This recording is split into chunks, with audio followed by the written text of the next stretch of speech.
Okay, great. We are live. So, hi everyone. Welcome to the Foreman community demo. I'm Nofar, I'm a Foreman developer, and I'll be your host for today's demo. Today we have some updates to share with you about our latest release and some new things we've been working on. But before we get started, this demo is all about showing you the latest updates and answering any questions you might have. So we want to hear from you. To make this as interactive as possible, feel free to ask questions and share your thoughts with us. You can do that in two ways: by posting your questions and comments on IRC at the Foreman, or by using the YouTube live chat feature. We'll be monitoring both channels throughout the demo, so don't hesitate to speak up. Yeah, let's have a quick look at the agenda for today's demo. We have 5 topics total, so this should be relatively short demo. Yeah, without any further ado, let's get started. Before I start talking about the first topic, just want to make sure everything's working.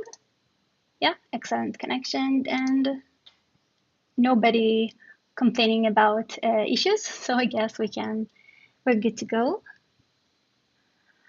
Okay, so as we move forward with the development of Foreman, I would like to remind you all about the upcoming release of version 3.7 and its associated schedule. So I want to bring your attention to the stabilization week, which starts in about a week from now. And during this period, we will be focusing on testing and bug fixing to ensure that the release is stable and reliable. Therefore, if you're working on any large features or any enhancements, I would encourage you to aim to have them completed by then, so we can share a smooth release. And for more details, for more detailed information about the branching and release, which are in about 2 weeks from now, you can check out the post about it in our community forum.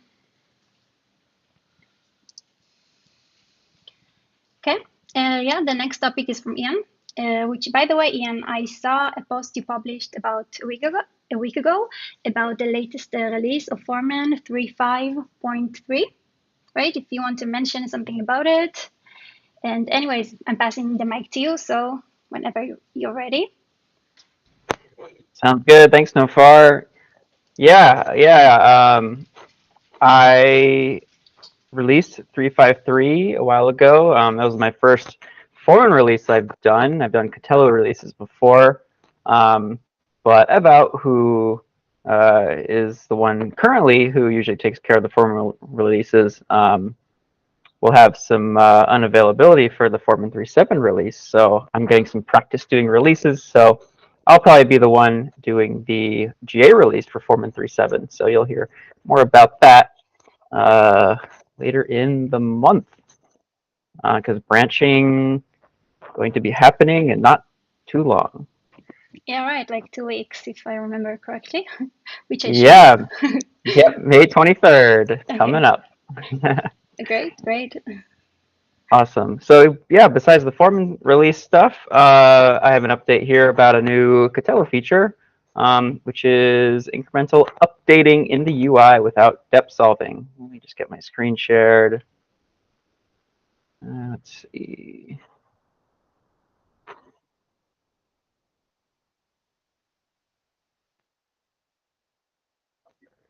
I'll be popping up.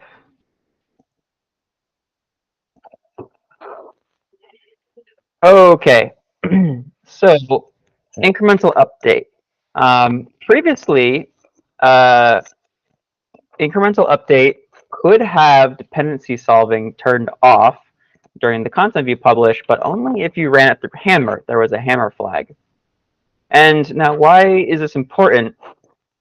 Um, if you're a user who has a repository and you just need to add even one erratum to that repo that has a security update, so that'd be the erratum plus its RPMs, you may notice that especially if you're adding to a big repository, or even worse, a content view with a ton of repositories. Adding that one RPM and its adding that one erratum and its RPMs could take a very long time to publish, even though it seems like only a little bit of content. It takes so long to publish because dependency solving is occurring to try to make sure that the dependencies will be all complete when you do your yum update after you apply the erratum. Now, this gets even worse if you have multiple repositories, because suddenly you have to not only do the dependency resolution for that one repo, but it also cross-checks every other repo in the content view. So the time can just increase exponentially if you have a big content view.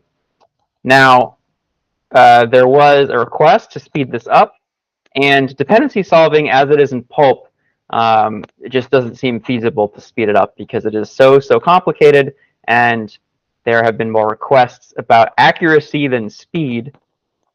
If dependency solving isn't accurate, it's less likely people even need to use it. But however, I'm sure lots of people don't need to be using dependency solving. It's only in those small cases where your repository might not have been set up correctly, if perhaps there are RPMs that were included without errata past the GA, of course, of that software. So let me show you how you can do this. So I have some applicable errata. They're applicable but not installable on my machine. Let's see if this loads. I have to refresh my browser. Meta blocked me out. So I have a couple of content hosts that have this one erratum listed as applicable. Once the page loads, I can show you.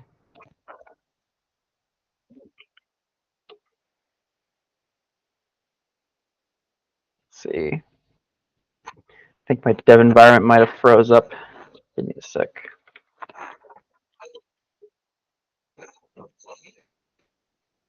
Oh yeah, definitely froze up. All right, I'm just restarting it. Should just be a second.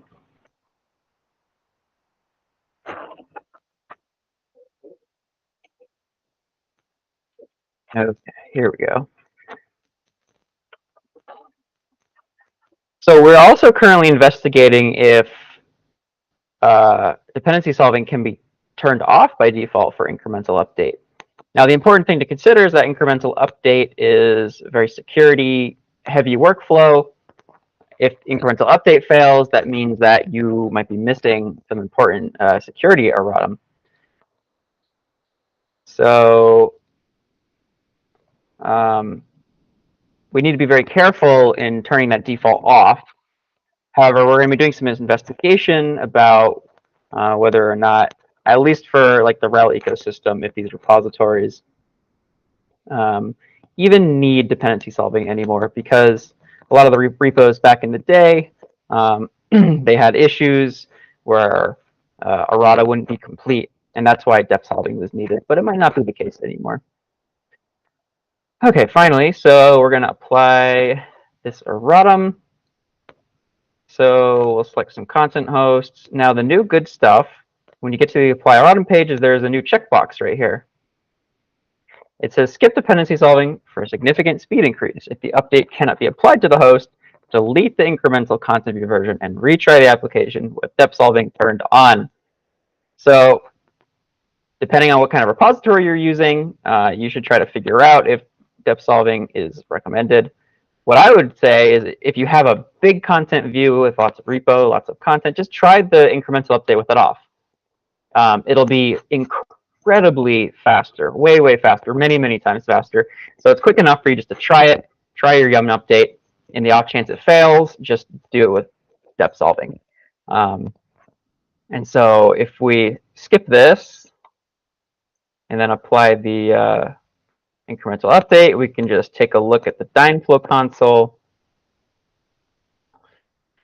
And I can just show you. So this is the meat of incremental update. This is everything that runs. This is actually the entire plan. It's quite a complicated workflow. But the important one that we're looking at is this multi-copy units. This is what actually tells Pulp to copy the data. And if we go down, dependency solving, you can see it right here, is set to false. If you don't check that box, it'll be set to true, and dep solving will occur. And I did test this with numerous rel repos like Appstream, Base OS, and some other repos, and I think it was like 30 times faster or something. So the speed increase is significant. So I would highly recommend trying this if you can. And at some point in the future, we might turn it off by default, but we shall see about that. All right, that is everything I had. Let me know if you had any questions, and yeah, I'll stop presenting. Thanks, Ian. Looks good. What a nice feature. Regarding the questions, currently there aren't. But if anyone still have any question later, you can ask here. Yeah, okay, let's move on to our next presentation. I'll just share my screen real quick. Yeah, next one is by Samir. So Samir, whenever you're ready. Awesome. Thanks, Nofar. Let me share my screen.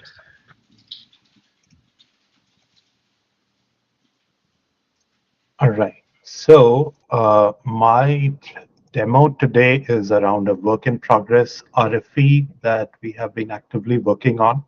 We are still in the process of implementing newer bits. So you'll probably see another demo for this with the UI part of things in the next demo. But for now, I wanted to give an update on where things are and describe the feature in general. So let me start off by creating a new content view and see where we are. Okay, so we created a new content view and the ID is 14, and we'll focus on one particular field here for this, and that field is needs publish.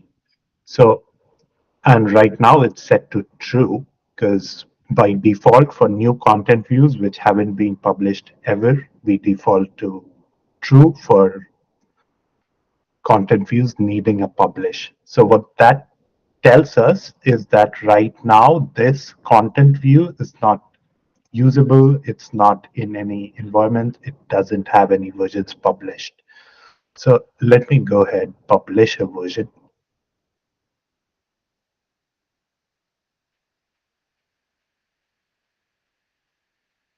All right, so now I have a version for this published for the current state, and I'll refresh this, and now you'll see the needs publish is set to false. So what that tells users is basically if you publish a new version right now, it will be exactly the same as version 1 from our calculations. And what that means is to determine if a content view needs a new publish, we are looking at audit records. So we are not actually going to pulp and asking it, because that would be like incredibly complicated to go to pulp and have it determine if a publish is needed. So what we are relying on are audit records.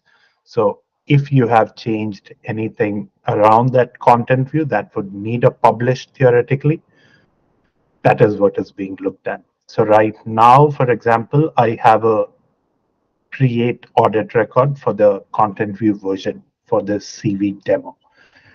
And right now, we don't have any other audit records which would require a publish per se on this repository. And what do I mean by that is, so let's say add a repository to this. So let's add a modular repository. So right now, if I were to publish this content view, it would get new content because I added a repository to it. And how that looks in audits is, so we have a new audit record here for that content view, and it tells you that you added a modular repo to this content view. And what that means for us in the API is now the needs published will be set to true. So that tells me I need to publish this to get the new content into a version. So let's do that.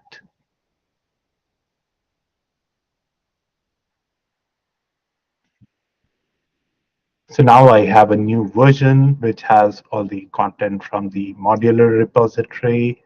Let me go to the API. And since I just published it and there are no changes since the publish, the needs published will be false again.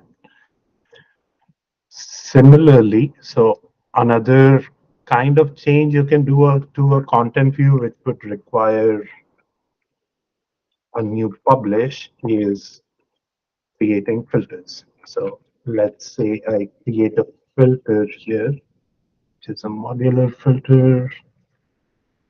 Let's say it's an include filter. So now I created a modular filter. What that does without even adding any content view filter rules is basically signal to us that there are new filters on that content view, which will be captured in audits here. So let's look at that. So right now I see an audit record which says a modular filter was added to CV demo. And if I look at my needs publish right now, it will be back to true because we need to do a publish to bring changes which were introduced by adding this filter. So let's do that.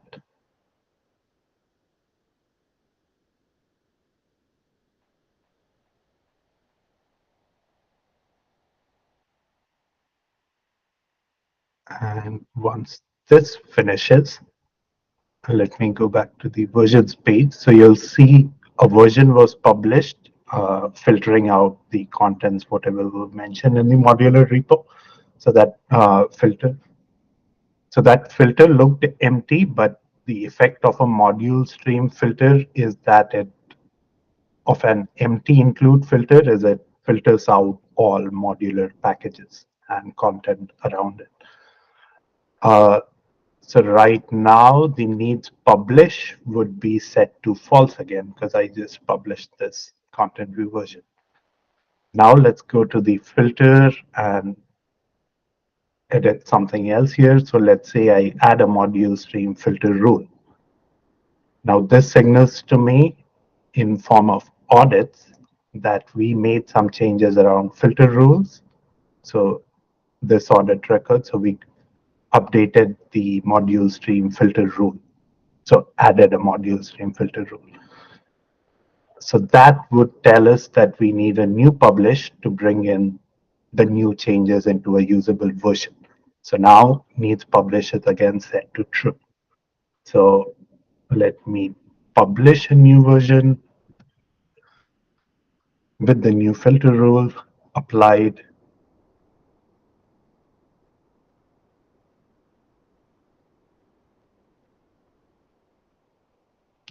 And now I have a new version which included the modular package and one module stream from that.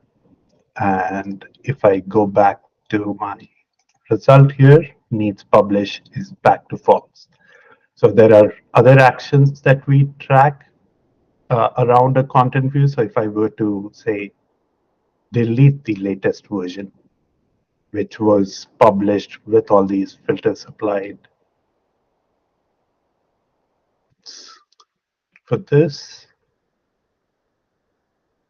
All right, so now the new version that I had published with all the changes accounted for was deleted. And now my latest version is back to an old version, which is version 3.0. So it doesn't, so this content view does not have a version published with the latest changes anymore. So now needs publish will be set back to true because you need to publish again. Similarly, like, so another workflow is, so let me quickly publish this new version so I can demo the next workflow.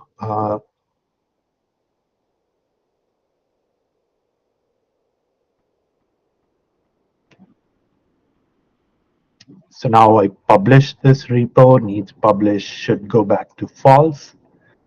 Another change that might need someone to publish is if content changes in one of these repositories.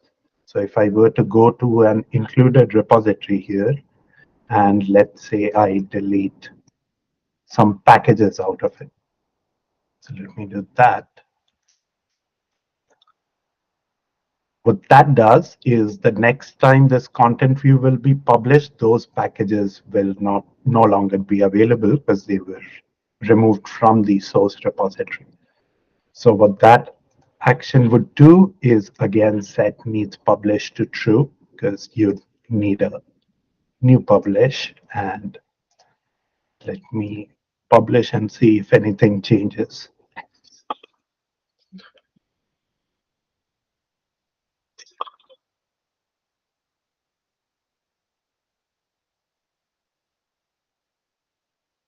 All right, so now I have published a new version and needs publish will go back to false. So one caveat with this is since we are looking at only Ketelo records, we cannot always accurately predict if publishing a version will add in new content or will create a version that is any different from the last version you had.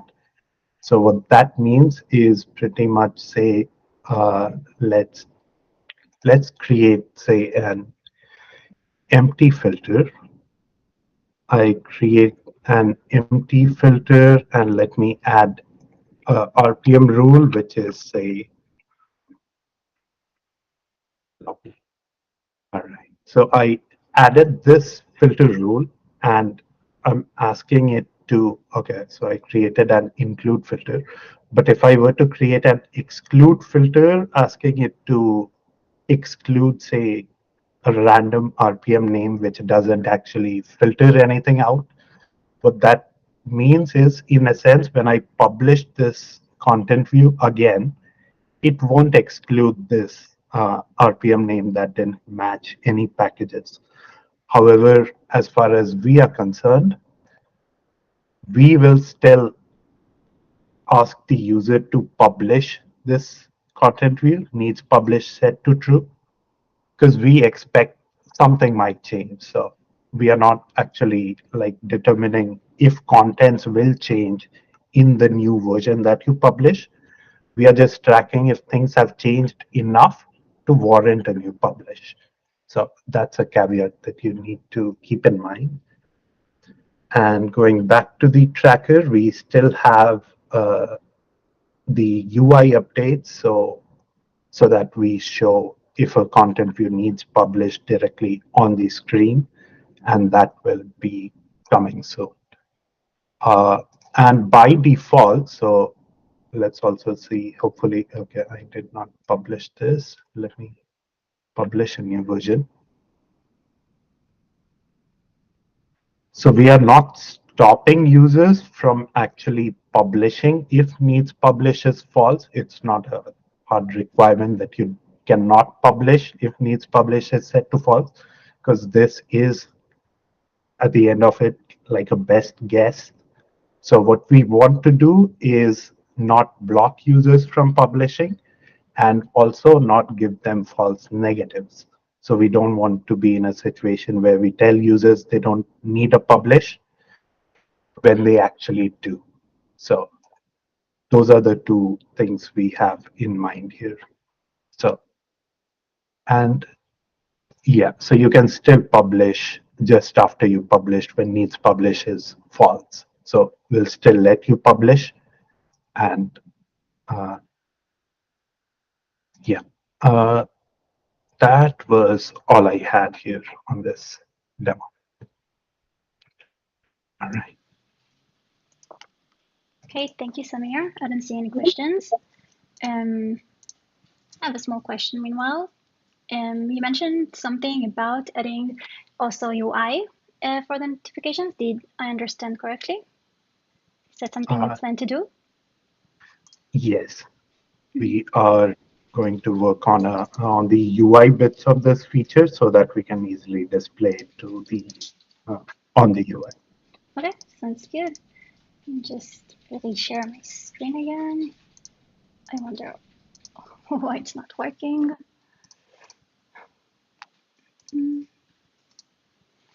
Okay, well, I guess we can move on to the next one. Sorry, I can't share my screen for some reason. But the next demo is from Chris, and Chris will be talking about edit Docker image to content view compare. Alrighty, yeah, thank you. Let me go ahead and share my screen here. So will just be a quick one.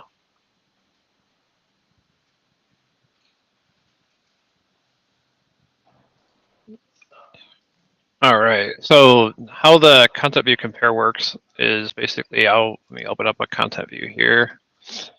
And this is what the content view compare looks like before my patch. So you just have the product name, it's a label, and then you'd have to see the image, you'd have to go into each one of these and then go into the repository. So what my patch does, and how do you get to the content view compare, I'll just show that real quick, is if you you click on your content view, you go to versions, you select 2 or more versions, and you do compare, and that's how it brings it up. So my new patch does, we actually show the image name now, and then we shorten this to, I just got rid of name because it's quite obvious that that's the name of the product, and then we actually added a link back to the product itself, so you can click on the product and actually go back and see the product. You can click on the repositories. If I click on this one, then you can actually see the image name right here. And that's basically it. It was just adding that image name because a couple people wanted it, because some of the tags, if you could have the tags in multiple repositories, so it's nice to see which one you're actually dealing with. And that was it. Okay, great. Thank you, Chris. Let's see if this time to work. Yeah, it's all okay. Good to know. And we have one last demo, if I remember correctly. Yeah, next one is from Quinn. And okay, yeah, Quinn, you can go ahead. Sure thing. Hi, everyone. I'm Quinn. I am new at Red Hat. I started about 3 months ago. Let me get this screen share started up.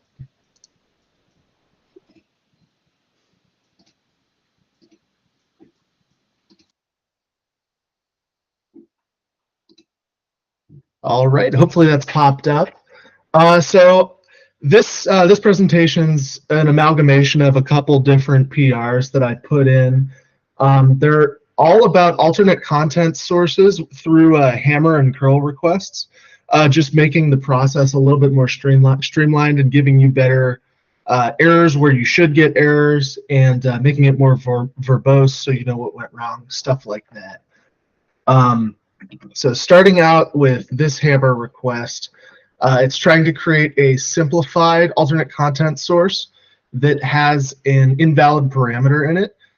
For this one, I used verify SSL, and it'll say verify SSL cannot be provided for simplified ACS. This will pop up for parameters that are set for custom or RUI ACSs, but shouldn't be set for simplified ACSs.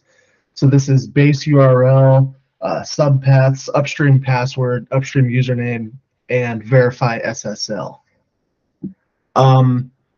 If you omit the name in a creation request for alternate content sources, now it will give you a nice error that says name can't be blank. Before it was something else that was pretty indecipherable. Next up, I have creating a RUI ACS that does not provide a verify SSL. Verify SSL is now going to be required to be set explicitly true or false for RUI and custom ACSs. Next up, here is a ACS that sets an invalid parameter that only should exist for simplified ACSs. So this is RUI, and I'm trying to set product IDs, which is a simplified only parameter. So it'll give you this error now. Let's pop in this one. So I didn't provide verify SSL, but content type file is not valid for RUI ACSs anymore. This is another PR that was fixed. And the last one is a curl request. Previously, if you used the web API, it would let you change the content type of an ACS, which was not good. So now that is immutable. You can't change that after an ACS is created. That is all the changes I have for you guys. Thank you. Okay, thank you, Chris. I'll share my screen.